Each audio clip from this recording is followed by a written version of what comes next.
일본의 수출 규제 조치가 발표된 지 만 1년이 됐습니다. 탈일본을 외치며 우리 정부는 지난 1년 동안 소재와 부품, 장비 산업의 경쟁력 강화에 힘을 쏟아왔는데요. 그간의 성과와 앞으로의 과제를 신용훈 기자가 짚어봤습니다.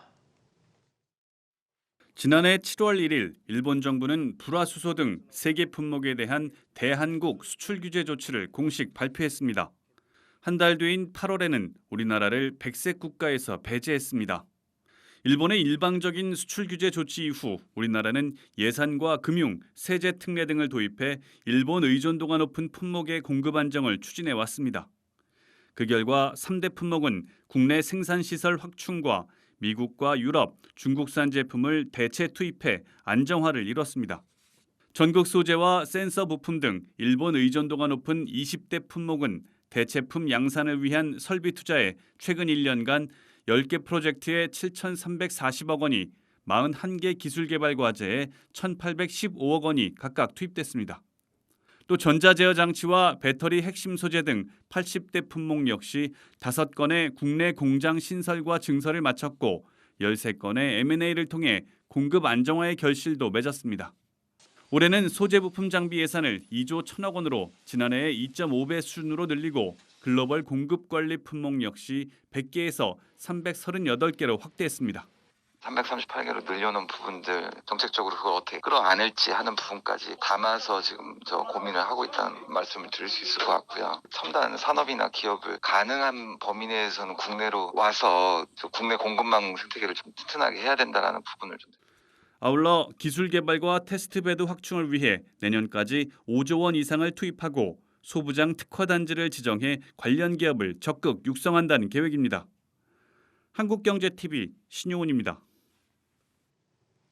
우리 국민들 역시 의류와 자동차, 식품 등 일본 제품들에 대한 대대적인 불매 운동을 벌였었지요. 1년이 지난 지금은 어떨까요? 박승환 기자입니다. 일본에서 위안부 문제를 가장 인정 안 하는 그런 것도 있어서 일본 자체를 원래 좋아하진 않는데 너무 그런 것들이 계속 쌓이다 보니까 불매운동 한다 그래서 그냥 제가 할 수 있는 일은 그것밖에 없을 것 같아서. 일본 자동차 브랜드들은 지난해 7월 시작된 일본 제품 불매운동으로 직격탄을 맞았습니다. 혼다 코리아는 올해 초부터 지난 5월까지 판매량이 지난해 같은 기간에 비해 73%나 감소했고 도요타와 렉서스 역시 절반 이상 줄었습니다. 패션 브랜드 유니클로의 지난해 매출은 전년 대비 31.3% 줄어든 9,749억 원을 기록했습니다.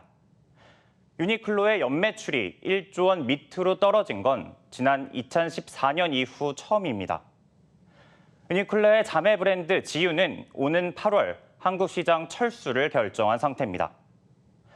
일본 맥주 역시 같은 기간 판매량이 전년 대비 10분의 1 수준으로 떨어졌는데요. 최근에는 판매량이 더 줄어들어 매장 내 재고를 거둬들이는 편의점이 늘고 있습니다.